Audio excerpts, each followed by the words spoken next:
Sahabat bola Indonesia, jumpa lagi dengan saya Igo di acara bincang-bincang bola bersama founder Go Bola Bali, Bli Agung. Selamat sore Bli Agung. Selamat sore Bang Ego. Gimana, sehat Bang? Sehat Bli Agung. Mudah-mudahan sehat terus kita ya. Nah, kita kali ini kedatangan tamu istimewa nih Bli Agung. Siap. Ini Coach Wayan Laksana ya. Coach, selamat sore Coach. Apa kabar? Sore Bang Ego. Ya. Baik-baik. Ya, siap Salam Coach. Sehat untuk kita semua. ya, sehat. Salam sepak bola dulu Salam nih, sepak bersahabat. Sepak bola bersama. Ya. Ya, salam sepak bola Coach ya. Ya. Coach, menarik ini ada terobosan baru Coach, bagus dari Go Bola Bali ya. Go Bola Bali. Foundernya ini memang luar biasa, ini dia menciptakan sesuatu yang baru yang pingin di Indonesia atau di negara kita ini ada revolusi teknologi sepak bola supaya kita bisa menuju piala, membawa tim kita bisa menuju piala dunia, kira-kira Bli Agung, begitu kira-kira Bli Agung. Ya, jadi memang itu yang menjadi ini kami, dan kebetulan kita mendatangkan khusus Coach Wayan pada sore hari ini. Sahabat bola, kita akan menggali lebih jauh lagi bagaimana sih hubungan aplikasi yang kami buat dengan program yang sudah dibuat oleh PSSI. Nah, karena kebetulan beliau adalah praktisi, selain sebagai seorang pelatih yang memang sudah punya nama yang sangat luar biasa di Indonesia barangkali, karena beliau juga sempat memimpin Elite Pro Academy Bali United ya, Coach Wayan ya. Nah, di samping itu juga tentu kita pengen tahu nih Bang Ego, bagaimana hubungan keterkaitannya dengan aplikasi yang kami buat dengan program yang sudah dirancang oleh PSSI dan program yang mana yang kira-kira masuk di ini kita. Kira-kira Coach Wayan, apa yang bisa disampaikan ke sahabat bola Indonesia nih Coach Wayan? Oke, baik sahabat bola Indonesia. Jadi pertama-tama tentu terima kasih banyak saya sudah diundang dalam bincang yang sangat luar biasa ini. Tentu sebagai praktisi sepak bola kita patut bersyukur dan berbangga bahwa PSSI sudah meluncurkan sebuah program pembinaan yang kita kenal bersama, yaitu Pelanesia. Nah, Pelanesia ini apa sih Coach? Jadi kalau kita bicara apakah ada kepanjangannya atau ada program yang khusus dibuat di sini dengan sepak bola sebelum, dan terus yang menciptakan, artinya yang menggagas program ini siapa kira-kira Coach? Ya, Pelanesia ini sudah diperkenalkan di Indonesia ini pada tahun 2017 ya, langsung di launching oleh Direktur Teknik PSSI saat itu Om Danur Windo. Jadi Pelanesia ini merupakan sebuah program latihan yang disetarakan, ya, artinya dari Pelanesia ini kita bersama-sama untuk mengingat kembali, flashback kembali, kita sudah mengetahui semuanya bahwa Pelanesia ini adalah sebuah rumusan cara bermain yang dipilih oleh Indonesia untuk ke level sepak bola tertinggi. Nah, pertanyaan saya nih Coach, berarti artinya kalau dengan adanya program Pelanesia ini, program latihan baik dari Sabang sampai dengan Merauke berarti artinya sama ya nanti ya. Jadi artinya SSB dari Sabang, SSB di Papua mempergunakan sistem program latihan sama, itu maksudnya kurang lebih Coach? Ya, benar sekali Pak Agung. Jadi sebelum saya lanjut itu, tentu dari definisi yang saya sampaikan tadi, ada pertanyaan dari situ, dari definisi itu cara bermain. Apa yang dimaksud cara bermain yang diterapkan oleh Pelanesia ini? Jadi cara bermain yang diinginkan oleh Indonesia ini adalah ada 3 komponen, yaitu pertama bagaimana cara bertahan, bagaimana cara menyerang, dan bagaimana cara transisi. Jadi di situ di Pelanesia sangat jelas diterangkan bahwa artinya itu diajarkan mulai dari usia ini ya, dari usia muda ya. Jadi cara bermain bertahan yang seperti apa? Nah, di Pelanesia ini bertahan sesuai dengan smart pressing zona yang diajarkan. Jadi di situ ada semua pemain proaktif untuk melakukan bertahan. Bertahan ya. Terus, Artinya pada saat, maaf saya potong, pada saat misalnya kita kehilangan bola di depan ya berarti bertahan mulai di depan itu nggak mesti harus ke belakang dulu gitu maksudnya coach ya? ya ini poin berikutnya adalah situational pressing line namanya. Jadi benar-benar sebuah tim itu diajarkan melakukan pertahanan sesuai dengan situasi. Jadi garis pertahanan seperti apa. Jadi ada yang melakukan dari pertahanan lawan atau yang disebut dengan press build up di situ, atau sebuah tim itu melakukan pressing itu di daerah tengah atau yang sering disebut dengan midfield pressing. Bahkan pada saat lawan melakukan serangan, kita menunggu lawan itu di daerah pertahanan kita sendiri atau yang disebut dengan defending pressing. Oke. Jadi itu poin yang pertama. Masing-masing Makanya di situ disebutkan situational pressing line. Jadi sebuah tim itu diajarkan bertahan sesuai dengan kemauan tim itu sendiri. Di garis di line yang mana kita akan pilih untuk melakukan pertahanan. Itu kita bicara bertahan ya coach ya. Bertahan. Kalau kita bicara sekarang seperti yang coach bilang tadi attacking atau menyerang, bagaimana ininya? Yang poin kedua adalah bagaimana sebuah tim itu menyerang. Jadi dalam hal ini Piala Indonesia mengajarkan adalah goal possession oriented. Artinya kita menciptakan sebuah gol itu dengan membangun secara proaktif, menyerang, progresif. Artinya position yang kita lakukan ini adalah position yang bertujuan untuk bermain ke depan. Dan yang terakhir adalah konstruktif. Artinya sebuah tim itu diajarkan untuk melakukan atau membangun sebuah serangan itu dari lini ke lini. Jadi ada build up dari belakang ke tengahnya, dari tengah ke depannya, dari depan itu ada finishing. Tentu yang menjadi akhir daripada tujuan daripada sebuah serangan. Menciptakan gol ya. Ya betul, baik itu scoring dari tengah dan scoring dari pinggir. Yang penting gol ya coach ya. Ya, yang jelas orientasinya adalah gol. Oke. Ya. Goal Itu kita oriented bicara position. udah dua sesi nih. Dua Kita sesi. bicara defense, kita bicara attacking. Nah, Ya. tadi yang menarik Bang Igo, Coach Wayan bilang transisi ya coach kalau Ya nggak salah. betul. Nah, betul. ini transisi ini apa ini? Ya, Coach? betul. Jadi transisi memang menjadi kendala yang sangat besar, apalagi di pembinaan usia muda karena transisi ini belum menjadi suatu kebiasaan. Nah, transisi ini ada dua, Ya, seperti transisi, apa itu sebenarnya ya? ya transisi positif dan transisi negatif. Wah, ini kayak aliran listrik Pak Igo ya. Ini kayak aliran listrik ada positif negatif di sini.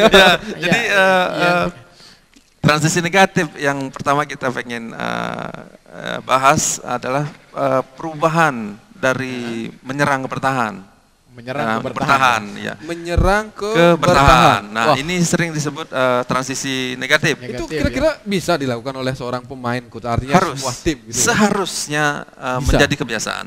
Dan ini perlu proses untuk Artinya harus ada dilatih. proses pembelajaran Ya. di situ. Oke. Jadi di transisi negatif ini prioritas pertamanya adalah kita langsung melakukan pressing, oke. di mana situasi bola itu hilang dari penguasaan kita. Oke. Itu prioritas pertama. Ya.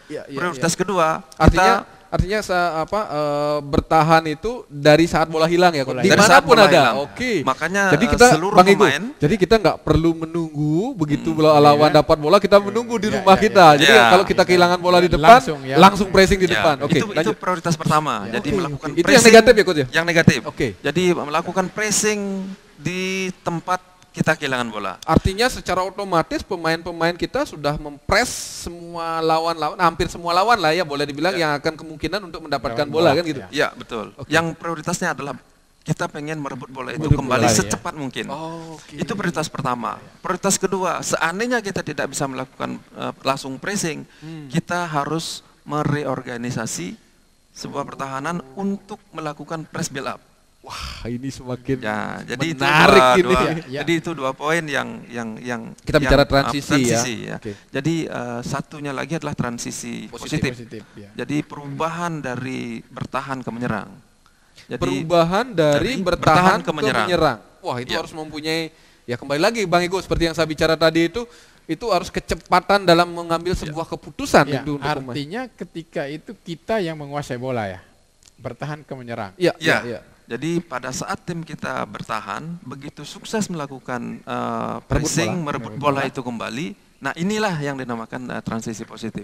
Jadi prioritas pertama yang kita bisa lakukan adalah melakukan serangan cepat balik. Oh, ini yang disebut serangan balik, Serangan counter balik, attack ya. kerennya, ya. Kerennya counter attack. Counter Ya, attack. jadi itu prioritas yang Dan bisa kita cenderung lakukan. kalau kita lihat di sepak bola profesional di Eropa itu counter attack ini lebih banyak menghasilkan gol ya, Coach, Ini ya? salah satu menjadi tren Oh, di sepak oke, bola, oke. terutama di sepak bola dunia ya. Oke. Jadi counter attack ini menjadi senjata yang sangat efektif. Ya, jadi kita sudah Bang Ego, kita sudah, nah beda kan pembahasan Betul, kita kalau betul, kita betul. kalau kita diskusi berdua kan ini ya bicaranya mengenai masalah di luar praktisi gitu ya. Dan Tapi begitu kita mendatangkan Coach Wayan, ini kita udah bicaranya Luar udah biasa, banyak teknis hal, gitu ya. teknis dan banyak hal yang baru ternyata yang Dan itu prioritas pertama, kita melakukan serangan balik Serangan atau balik, counter ya. attack. Prioritas keduanya, kita melakukan rebuild up. Oh, ada lagi rebuild up. Kalau yang Rebuild up. tadi itu di negatif ada Reorganisasi. reorganisasi. Kalau sini rebuild up. Rebuild namanya. up. Artinya, apa itu sebenarnya? rebuild up itu kita merancang kembali sebuah serangan dengan melakukan ball position. Oke. Jadi prioritas keduanya ini, kalau prioritas pertamanya kita ingin melakukan Counter counter attack attack. pada saat lawan itu belum siap untuk melakukan organisasi pertahanan. Jadi prioritas keduanya adalah kita rebuild up Jadi dengan formasi dengan yang sesuai formasi yang kita inginkan. Ya, Jadi seperti itu. Jadi Oke. semuanya ada prioritas. Menarik sekali Bang Ego. Cuman memang nampaknya sebelum kita lanjutkan nih Bang Ego, kita mesti harus rehat sejenak nih Bang Ego. Silakan Bang Ego. Sahabat bola, memang ketika kita mendatangkan Coach Wayan, kita sungguh-sungguh mendapatkan informasi yang luar biasa tentang Villanesia dan program PSSI ke depan. Namun nanti kita akan bahas bersama Coach Wayan selanjutnya tentang revolusi teknologi sepak bola menuju Piala Dunia setelah kita lihat iklan berikutnya.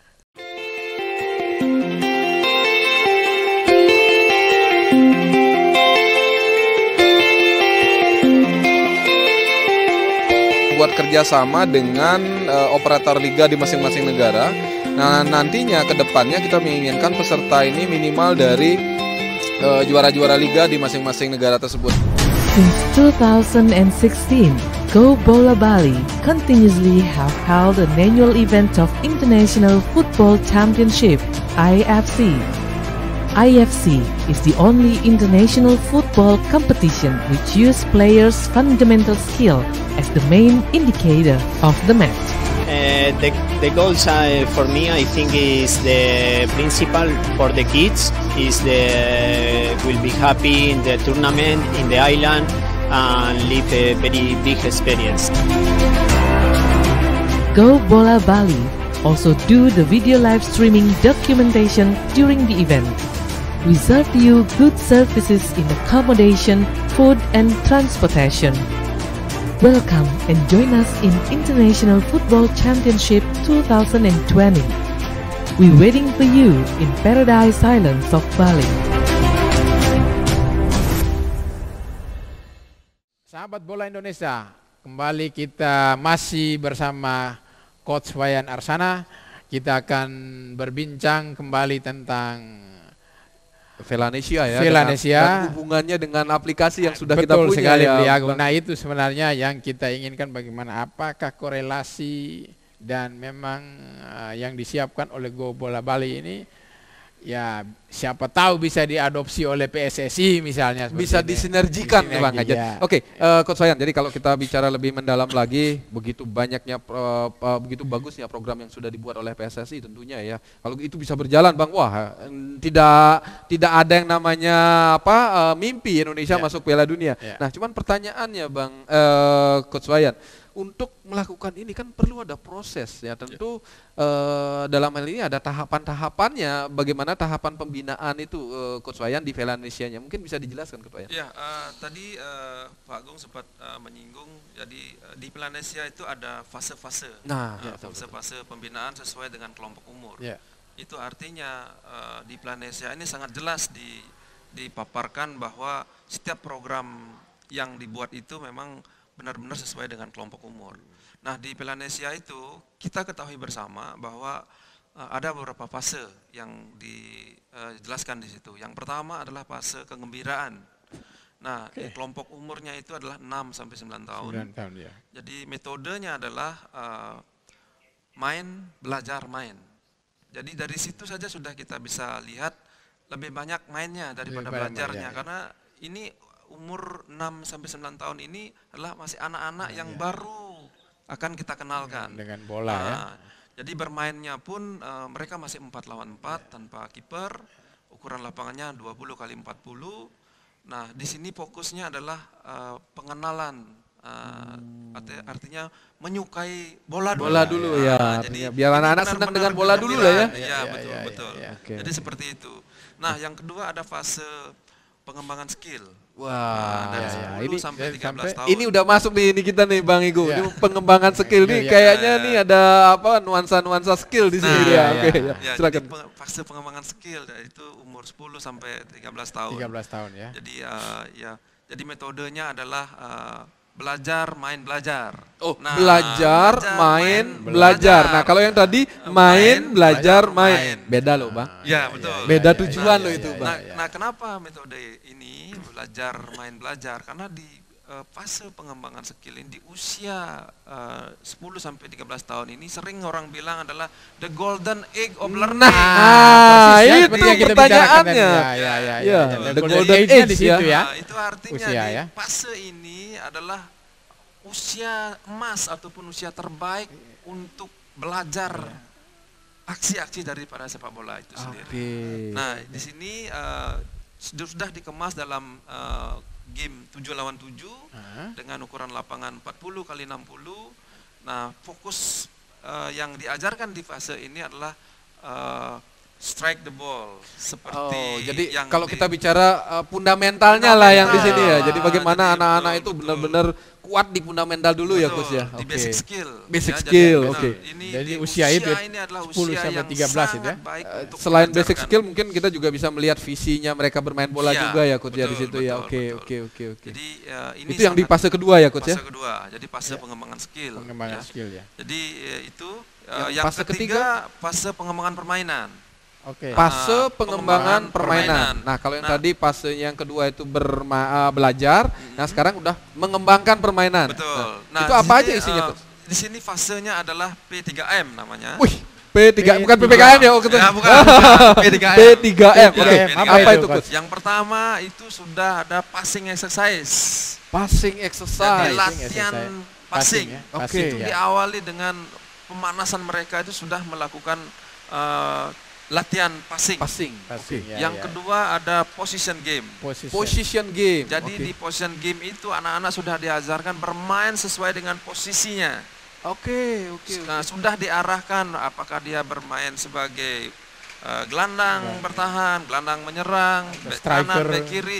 Jadi di situ sudah diajarkan bermain sesuai dengan posisi. Posisinya ya. Nah, yang ketiga pace of play namanya. Pace of of play. play. Pace of Pace play. of Nah, play. itu Jadi- apa lagi tuh, Coach? Pace Nah, of play. di pace of play ini pemain bermain sesuai dengan posisi dengan sudah ada target yang harus dicapai. Oke, jadi pace of play itu bermain yang artinya sudah punya target. Target. Oke. Nah, jadi setiap latihan itu sudah diarahkan ada targetnya. Oke. Yang ketiga adalah game. Jadi gamenya itu sudah 11 lawan 11. Game sudah 11 Sudah lawan 11 11. dengan lapangan penuh. Di situ fokusnya adalah belajar bermain 11 lawan 11. 11 lawan 11 ya, Oke. ya, ya. Itu usianya di Di 16 sampai 14 sampai 17. Ya. Oke, Nah, 14 17. sering terjadi usia transisi namanya. Karena Oke. di usia 13 itu sudah harus kita kenalkan dengan Dari usia main 7 lawan 7 ke 11 lawan 11. Oke. Tetapi kita tidak memaksakan. Di Oh, usia artinya di 13 usia ini. itu tuh kita boleh masih Tetapi memberikan penting inilah. untuk kita mengenalkan bagaimana Oke, di oke, usia 13 itu anak-anak ini sudah kita kenalkan dengan latihan bermain 11 lawan 11. Oke, Ya, ya. baik. Oke. Dan Nah. yang terakhir adalah pas usia 18 tahun ke atas ini sudah fase penampilan. Oh. Jadi fase penampilan fokusnya ini sudah bermain dengan target kemenangan. Jadi artinya kalau kita bicara timnas kita U19 itu sudah punya target Sudah harusnya ada gitu ya. Target menang ya. Oke. Ya. Nah, itu Bang. Ya, Jadi ya, jelas jadi artinya kalau kita Fasenya jelas ya. Enggak, artinya kita sekarang udah lebih paham lagi. Maksudnya begini. Kalau yang selama ini kan sepak bola kita dari umur 9 tahun sudah dituntut target gitu ya. Betul. Anak-anak kita, kita harus juara, kita harus juara. Padahal masih bermain, Masih belajar bermain di situ kan. belajar main, belajar bermain. Nah, ini yang apa namanya kadang-kadang. Nah, ini yang menarik Bang. Ya. Kalau kita bicara tadi revolusi teknologi sepak bola Indonesia. Nah, sekarang pertanyaannya, ini kan baru dari kita yang ngebahas nih, betul. Bang. Revolusi, karena kita bicara revolusi artinya ada sesuatu perubahan. Coach, dari sisi pelatih nih Coach. Kira-kira teman-teman pelatih siap nggak untuk melakukan perubahan ini Coach? Karena seperti yang saya sampaikan tadi, tidak sedikit teman-teman pelatih di usia 9 tahun bahkan sampai 12 tahun masih targetnya juara ini Coach. Ya. Kira-kira teman-teman pelatih siap nggak untuk melakukan perubahan ini Coach? Ya, pada kesempatan ini tentu saya mengajak sahabat bola dan teman-teman praktisi latih sepak bola untuk membuka wawasan, artinya open mind. Artinya kita harus membuka wawasan kita bahwa di dalam sepak bola modern tentu akan banyak perubahan. Ilmu sepak bola itu berkembang terus. Dan saya pikir dengan program ini akan sangat bermanfaat dan membantu kita sebagai seorang pelatih untuk memberikan evaluasi ataupun penilaian secara objektif tentunya. Sehingga kita bisa bertanggungjawabkan secara database kepada pemain itu sendiri dan bahkan kepada orang tua pemain. Wah, ini semakin menarik. Ini belum kita gali semua nih Bang. Iya, betul, nampaknya betul. memang harus ini lagi nih. Kita harus menghadirkan Coach Wayan lagi di episode berikutnya nih. Nah, itu perlu. Untuk Saya pikir kita perlu catat iya. itu, dan Coach Wayan kita akan hadirkan kembali di episode berikutnya dengan bincang-bincang yang lebih menarik lagi tentang Ya, karena bola. kita belum melihat nih hubungan aplikasi Aplikasi, dengan betul. Melanesianya. Oke, silakan Bang Igu. Ya, sahabat bola Indonesia, ternyata ketika kita mendatangkan Coach Wayan Arsana bincang-bincang di Go Bola Bali makin seru dan makin menarik. Dan kita berjanji akan tetap menghadirkan Coach Wayan di edisi-edisi kita selanjutnya supaya pemahaman kita tentang bola, revolusi teknologi tentang bola bisa kita jalankan dan Indonesia bisa menuju Piala Dunia dengan lebih matang dan lebih baik. Sampai di edisi berikutnya.